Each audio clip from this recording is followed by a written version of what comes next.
બરોડા ડેરીના પ્રમુખ તરીકે દિનેશ પટેલ એટલે કે દિનુમામા અને ઉપપ્રમુખ તરીકે જીબી સોલંકીને ફરી એકવાર યથાવત રાખવાનો નિર્ણય થતાં પાદરા ખાતે સમર્થકોમાં આનંદની લાગણી જોવા મળી હતી।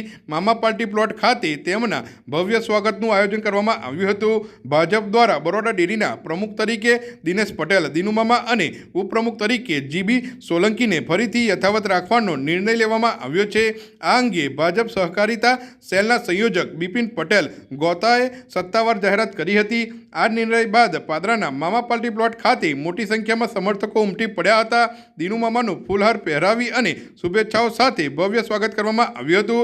સમગ્ર કાર્યક્રમ દરમિયાન સમર્થકોમાં ભારે ઉત્સાહ જોવા મળ્યો હતો।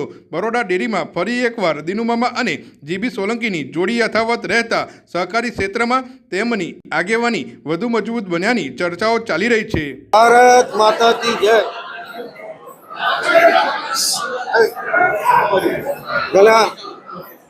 આજે બરોડા ડેરીની પ્રમુખ ઉપપ્રમુખની ચૂંટણી હોય લગભગ 10:30 વાગે અમારા સહકારી સેલના પ્રમુખ બિપિનભાઈ પટેલ અમારું મેન્ડેટ લઈને આવેલા અને અમારા ડિરેક્ટરની સામે મેન્ડેટ ખોલીને પ્રમુખ તરીકે મારી નિમણૂક કરી છે અને ઉપપ્રમુખ તરીકે જીબી સોલંકીની નિમણૂક કરેલી હોય ત્યાં બધા જ દૂધ ઉત્પાદકોને એક સારો મેસેજ ગયો છે।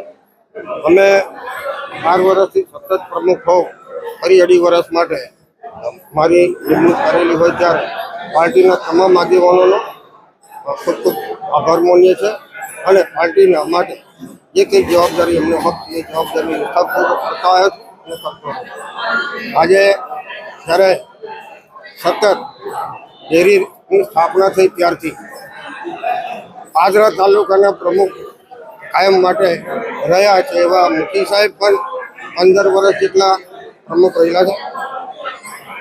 એવી જ રીતે જસવંતલાલ શાહ તેઓ પણ 15 વર્ષ જેટલું ડેરીના પ્રમુખ રહ્યા હોય અને મને પણ 15 વર્ષ પાછવાનું પાર્ટીના આગેવાનો જવાબદારી આપી હોય ત્યારે પાદરા તાલુકાના આપણા હજારો શુભેચ્છકો મોટી સંખ્યામાં પાર્ટી પ્લોટ પર આજે પધાર્યા હોય ત્યારે એ લોકોના આભાર દર્શન કરવા માટેનો આગ્રહ કર્યો। બરોડા ડેરી ઇલેક્શનની પ્રમુખ અને ઉપપ્રમુખની ચૂંટણી હતી।